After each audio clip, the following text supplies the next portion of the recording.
Hey, what's going on, guys? My name is Isaiah. Welcome to the channel. Today, I've got a 2023 Kawasaki KLX 230 SM.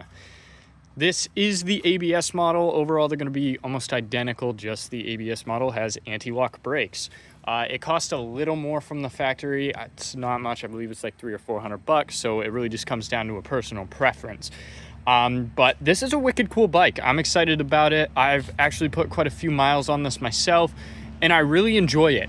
There's a lot about it I like. If you come from a dirt bike background, this bike is gonna feel like a very smooth transition into street riding. And that's exactly what it does. It's on the KLX dirt bike chassis. So you've got this dirt bike style seat, bars, everything's just like a dirt bike, but this is the Supermoto. So you've got these street tires that just handle so much better than knobbies do on the street, as well as a full light kit. From the factory, you've got tail light, blinkers, mirrors, horn, everything you need to make this thing street legal.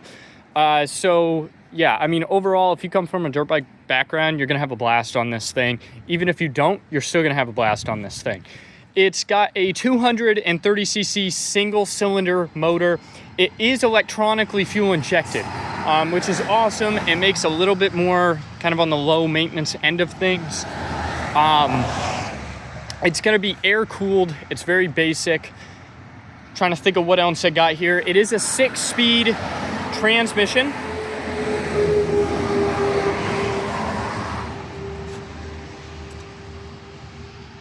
And yeah, overall, super fun bike. It's really going to excel in like your kind of city, small town riding scenarios. It does the back roads really well too. It'll cruise steady, comfortably at 45, 55, even 65.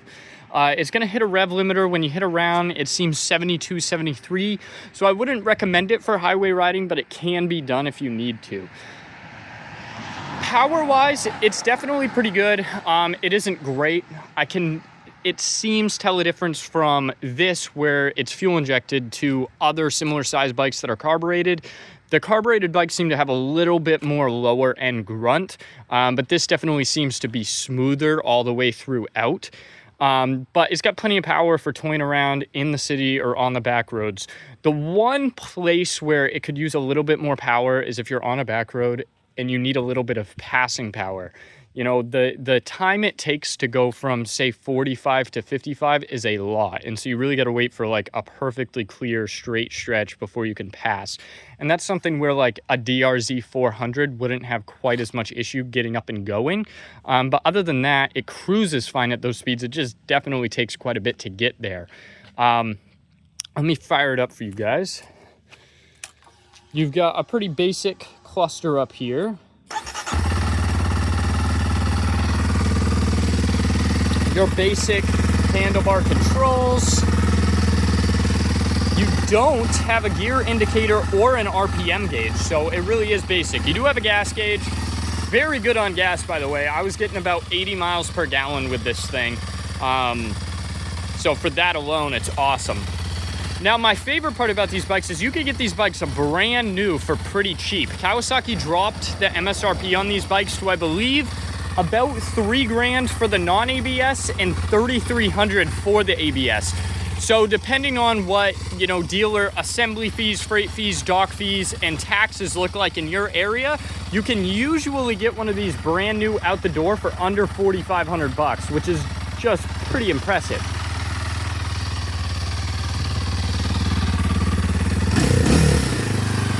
If you guys have any questions about this bike that I did not answer in the video, please drop a comment and I'll get back to you. If you like this and found it helpful, check out my channel because I've got more motorcycle videos rolling out all the time. Thanks, guys.